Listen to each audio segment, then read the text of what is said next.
Hello दोस्तों, मैं साबुद्दीन और आज मैं पढ़ाने जा रहा हूँ present continuous tense. Dear friends, present continuous को हम हिंदी में कहते हैं निरंतर वर्तमान काल। क्या कहते हैं हम लोग हिंदी में कहते हैं प्रेजेंट कॉन्टिन्यूअस को निरंतर वर्तमान काल। इसको हम लोग कहीं कहीं प्रेजेंट प्रोग्रेसिव टेंस भी कहते हैं। ठीक है, तो यहाँ पे देखेंगे सबसे पहले हम लोग पहचान। तो जो प्रेजेंट कॉन्टिन्यूअस की जो पहचान होती है, कॉन्टिन्यूअस होता है जारी। ठीक है, कोई कार्य है वो क्या है, बोलते वक्त भी क्या है, जारी है, चल रहा है। ठीक है, उसे हम लोग प्रेजेंट कॉन्टिन्यूअस में अनुवाद करते हैं। ठीक है, जैसे पहचान की बात कर लिया जाए तो हिंदी वाक्य के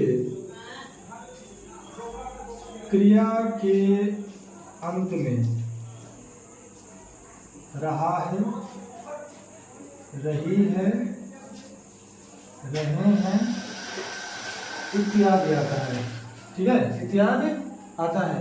ओके, तो हम कह सकते हैं कि यह जो हिंदी वाक्य है वह प्रेजेंट कॉन्टिन्यूअस टेंस का है। और जो प्रेजेंट कॉन्टिन्यूअस टेंस का है तो सबसे पहले हम लोग क्या करते हैं, इसके स्ट्रक्चर के बारे में जानते हैं। ठीक है, स्ट्रक्चर क्या कहता है कि सबसे पहले हम लोग क्या करते हैं, सब्जेक्ट राइट करते हैं। उसके बाद क्या करते हैं, एम, इज और आर लगाते हैं, प्लस मेन वर्ब में फोर्थ फॉर्म लगा देते हैं, प्लस यहाँ पे ऑब्जेक्ट अदर वर्ड हमारा हो जाता है। ये हमारा क्या होता है, स्ट्रक्चर होता है।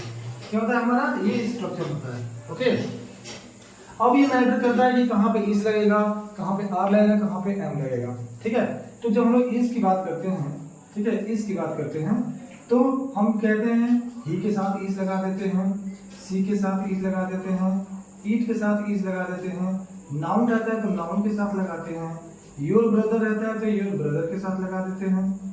ठीक है, योर ब्रदर के साथ लगा देते हैं, योर सिस्टर के साथ लगा देते हैं, योर सिस्टर के साथ, योर फादर के साथ भी लगा सकते हैं हम लोग, योर फादर के साथ लगा देते हैं इसका प्रयोग। ठीक है, आर का प्रयोग कहाँ पे करते हैं, तो आर का यूज हम लोग करते हैं यू के साथ करते हैं, दे के साथ करते हैं, वी के साथ करते हैं, कह सकते हैं हम लोग द बॉयज के साथ करते हैं।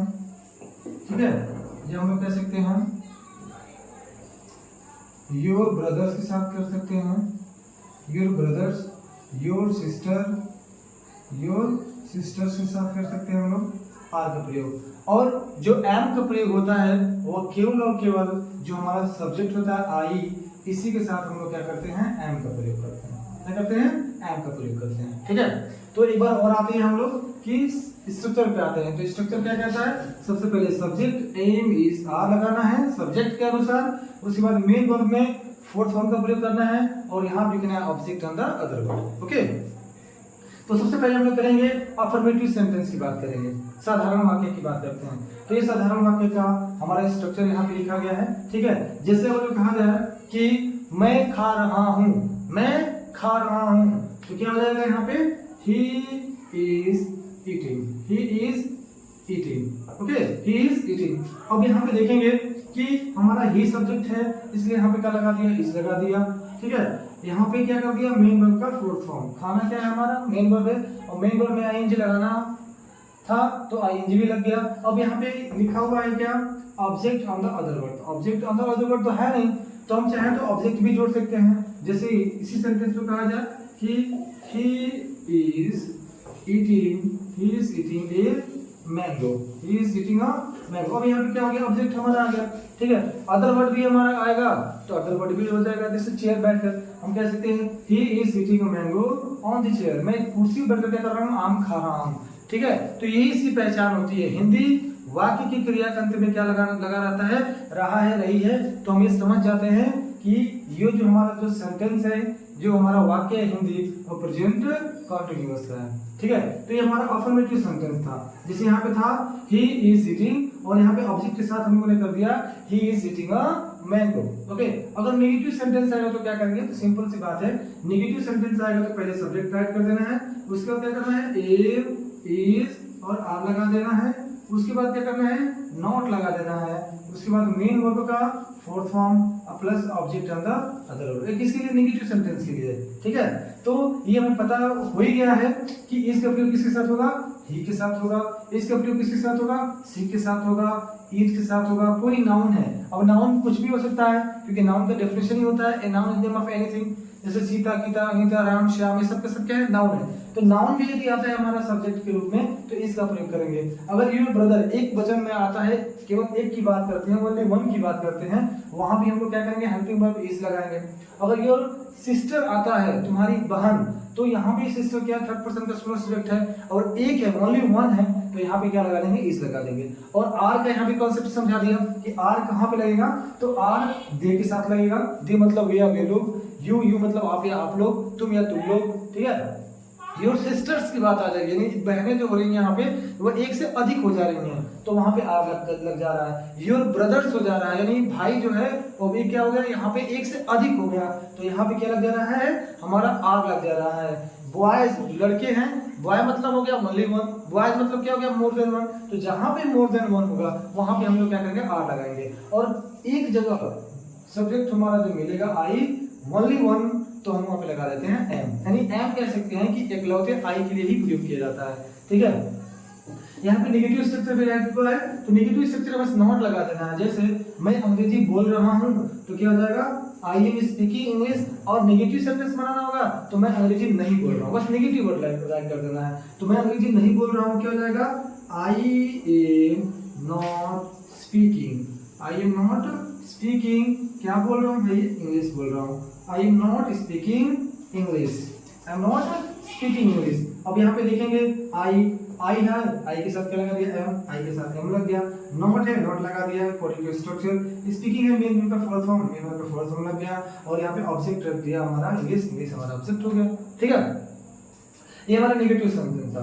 एक और देख लेते हैं नेगेटिव सेंटेंस। यहाँ पे अगर हमें द बॉयज लगा देते हैं, लड़के क्या कर रहे हैं, लड़के खेल रहे हैं। अब हम क्या, लड़के क्रिकेट खेल रहे हैं, यहाँ पे लड़के खेल रहे हैं, द बॉयज आर प्लेइंग, लेकिन अगर इसमें ऑब्जेक्ट जोड़ दिया जाए कि लड़के क्रिकेट खेल रहे हैं, या तो हो जाएगा the boys are playing cricket, लेकिन नेगेटिव सेंटेंस बनाना है तो नॉट लगाना है इसमें, यानी लड़के क्रिकेट नहीं खेल रहे हैं। जब लड़के क्रिकेट नहीं खेल रहे हैं तो क्या करेंगे, the boys are not playing, the boys are not playing क्या, cricket, the boys are not playing cricket, लड़के क्रिकेट नहीं खेल रहे हैं, हमारा नेगेटिव सेंटेंस था। अगर कहा जाए कि मैं नहीं लिख रहा हूँ तो इंग्लिश में इसको कहेंगे आई एम नॉट राइटिंग, तुम नहीं बोल रहे हो, यू आर नॉट स्पीकिंग, तुम झूठ नहीं बोल रहे हो, you are not telling a लाई।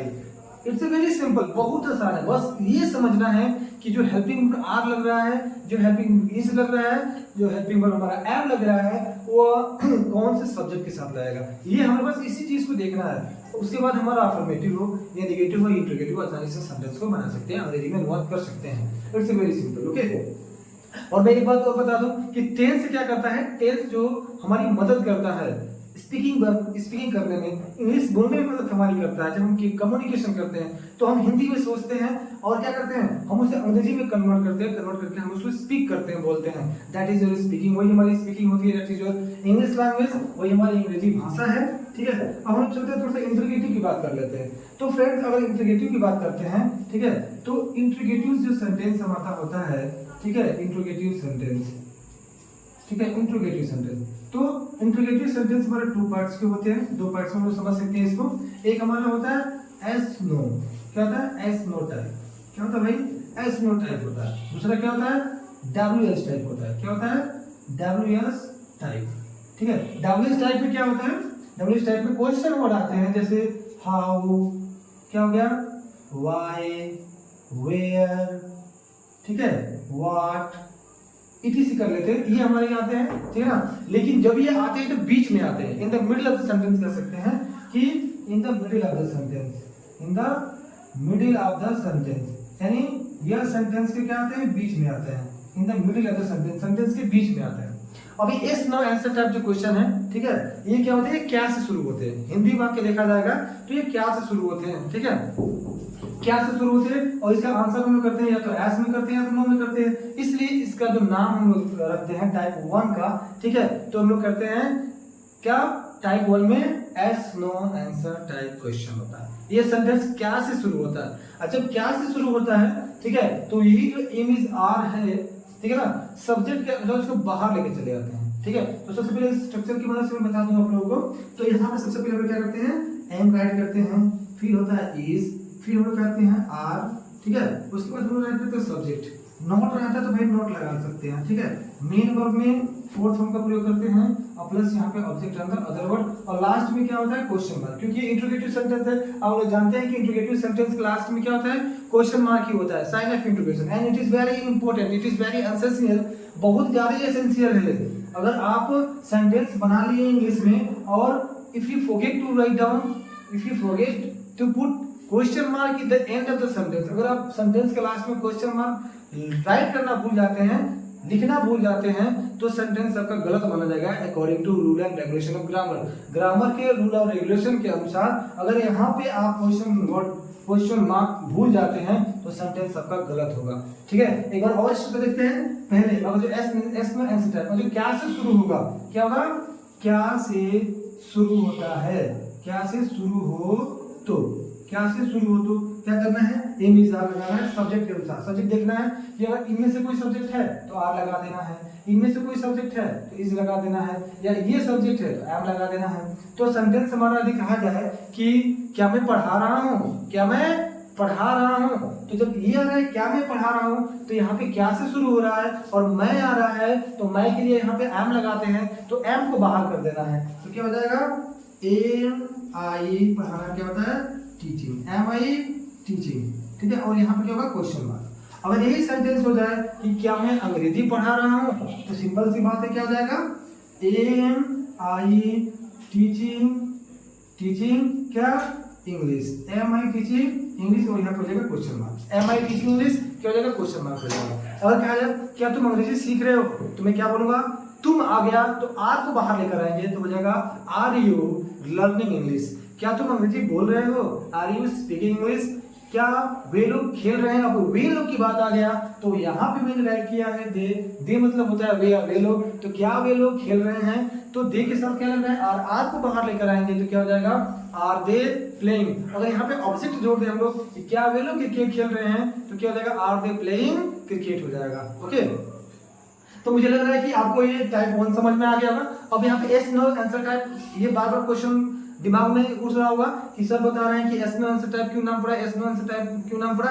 तो यहाँ पे क्या हो रहा है कि एम आई टीचिंग, क्या मैं पढ़ा रहा हूँ, तो आप क्या करेंगे, आप यदि देख रहे हैं कि हाँ मैं पढ़ा रहा हूँ, तब क्या बोलेंगे, हाँ आप पढ़ा रहे हैं। अगर मैं नहीं पढ़ा रहा हूँ तो क्या बोलेंगे, नहीं आप पढ़ा नहीं रहे हैं। तो सिंपल सी बात है, जब मैं पढ़ा रहा हूँ, आप देख रहे हैं, तो आप क्या बोलेंगे कि हाँ आप पढ़ा रहे हैं, तो बोलेंगे yes you are teaching, affirmative answer, yes you are teaching. और मैं नहीं पढ़ा रहा, क्या बोलेंगे, no you are not teaching, नहीं आप नहीं पढ़ा रहे हैं। इसलिए इसको एस नो आंसर टाइप के नाम से जानते हैं, ठीक है। टाइप 2 में चलते हैं।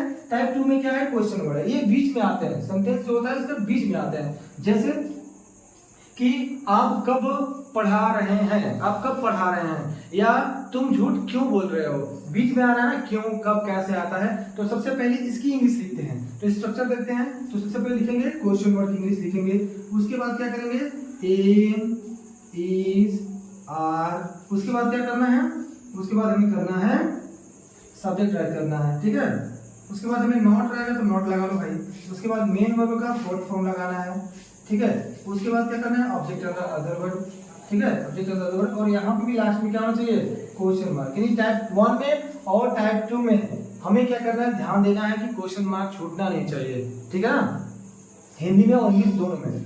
तो पहले लिखेंगे क्या हम यहाँ पे क्वेश्चन वर्ड, फिर इमेज आर लिखेंगे किसके अनुसार, तो ये सब्जेक्ट के अनुसार, यही मेन है, सब्जेक्ट को ही पहचानना है, तभी हम लोग क्या करेंगे, इमेज आर का प्रयोग कर पाएंगे, ठीक है। नॉट रहेगा तो नॉट लगाना है, मेन वर्ब का फोर्थ फॉर्म लगाना है, ठीक है, object other word. And it is very essential, again I am telling you that it is very essential to put sign of interrogation in the end of the sentence in interrogative sentence. Interrogative sentence में जो question mark है वो अनिवार्य है, वो बहुत ही important है, उसको तो आपको लगाना पड़ेगा, ठीक है। चलिए, जब सेंटेंस आता है कि आप क्यों जा रहे हैं, आप क्यों जा रहे हैं, बीच में आ रहा है क्यों, क्यों की इंग्लिश पहले लिखेंगे, और आप यहाँ पे आ रहा है तो आपके लिए क्या आर लगाते हैं, तो आर लगा देंगे, ठीक है। तो क्या हो जाएगा, वाई आर यू क्या जा रहे हैं, going, why are you going. देखो यहाँ पे क्यों आ रहा है, पहले इसकी इंग्लिश, फिर यहाँ पे यू आ रहा है, तो यू के अनुसार क्या लगा देंगे, आर लगा दिए, फिर यू हमारा सब्जेक्ट हो गया, मेन वर्ब में आईएनजी, मेन वर्ब में आईएनजी हो गया, ऑब्जेक्ट नहीं, ऑब्जेक्ट छोड़ दो, ठीक है। अगर सेंटेंस यही से बन जाएगा कि आप दिल्ली क्यों जा रहे हैं, तो क्या हो जाएगा, why are you going to Delhi, why are you going to Delhi, और यहाँ पे question mark. It's very simple. अगर मैं कहूँ कि आप अंग्रेजी, या वे लोग अंग्रेजी क्यों पढ़ा रहे हैं, हाँ वे लोग अंग्रेजी क्यों पढ़ा रहे हैं, तो क्या हो जाएगा, यहाँ पे लिखेंगे why are they teaching, why are they teaching English, why are they teaching English, वे लोग अंग्रेजी क्या पढ़ा रहे हैं, यहाँ पे क्वेश्चन मार्क जाएगा। तो वे क्यों पढ़ा रहे हैं, क्योंकि इंग्लिश पहले वाई लगा दिया, वे लोग आया यहाँ पे, इसीलिए हम लोग क्या लगा दिया, आर लगा दिया अकॉर्डिंग टू स्ट्रक्चर। उसके बाद हम यहाँ पे मेन वर्ब में आईएनजी जोड़ दिए, और यहाँ पे ऑब्जेक्ट था, ऑब्जेक्ट लगा दिए, ठीक है। अगर कहा जाए कि वे लोग क्यों खेल रहे हैं, वाई आर दे प्लेइंग, वे लोग क्रिकेट क्यों खेल रहे हैं, why are they playing cricket, okay. Dear friends, बहुत ज्यादा कोई ये कॉम्प्लिकेटेड नहीं है, बहुत ज्यादा ये टफ नहीं है ना, बस इस चीज को समझना कि प्रेजेंट कॉन्टिन्यूअस है क्या, ठीक है। और प्रेजेंट कॉन्टिन्यूअस के जो सेंटेंसेस होते हैं वो कितने होते हैं, वो 4 ही होते हैं, अफर्मेटिव, नेगेटिव, इंटरोगेटिव के 2 टाइप्स होते हैं, okay, yes no answer type और डब्ल्यूएच टाइप, ठीक है। उसके बाद ये हमारा खत्म है। स्ट्रक्चर को ध्यान में रखना है कि स्ट्रक्चर क्या है अफर्मेटिव का, स्ट्रक्चर क्या है नेगेटिव का, स्ट्रक्चर क्या है इंटरोगेटिव का, दोनों टाइप्स का। उसके बाद कहाँ पे आर, कहाँ पे इज, कहाँ पे एम, इसके बारे में मैंने बताया, बेहतर तरीके से बताया, ठीक है। मुझे नहीं लग रहा कि आप कभी भूल पाएंगे, ठीक है, मुझे नहीं लग रहा आप कभी भूल पाएंगे। तो मैं यही कहना चाहूंगा कि अगर आपको ये वीडियो अच्छा लगा हो, आपको ये चीजें समझ में आया हो, कॉन्सेप्ट समझ में आया हो, ठीक है, तो आप मेरे चैनल को लाइक करें, सब्सक्राइब करें और शेयर करें। अगर कोई दिक्कत हो रही है तो आप कमेंट बॉक्स में अपनी ओपिनियन को राइट डाउन कर सकते हैं। Definitely I will try to make you understand, okay. मैं आपको समझाने का प्रयास करूंगा, ओके। बहुत ज्यादा बड़ा वीडियो नहीं बनाना है, बहुत ज्यादा इसको सीरियस नहीं लेना है, बहुत ज्यादा ये नहीं करना है कि no I am not able to handle this situation, मैं ये सिचुएशन को हैंडल नहीं कर सकता, दिस इज वेरी टफ, ये बहुत टफ है, no, it's a piece of cake, it's just a piece of cake, ये तो बाएं हाथ का खेल है, okay. I can do, you also can do, मैं कर सकता हूँ, आप भी कर सकते हैं, इफ यू ट्राई, अगर आप कोशिश करते हैं तो, है ना, कोशिश करने वाले की हार नहीं होती, ठीक है ना, इस पे विश्वास करना है। अगर आपको वीडियो सही लगा हो, ठीक है, तो मैं ऐसे ही वीडियो नेक्स्ट टाइम में बनाता चलूंगा, ऐसे कॉन्सेप्ट के साथ आऊंगा, ऐसे इन चीजों के बारे में बताता चलूंगा, छोटी से छोटी चीजें बताता चलूंगा। अगर आपको कुछ भी पूछना हो, अगर आपको कुछ भी समझ में नहीं आ रहा हो, आप कमेंट बॉक्स में अपनी ओपिनियन को राइट करेंगे, and definitely I will try to make you understand. तब तक के लिए मिलते हैं नेक्स्ट वीडियो में। जय हिंद।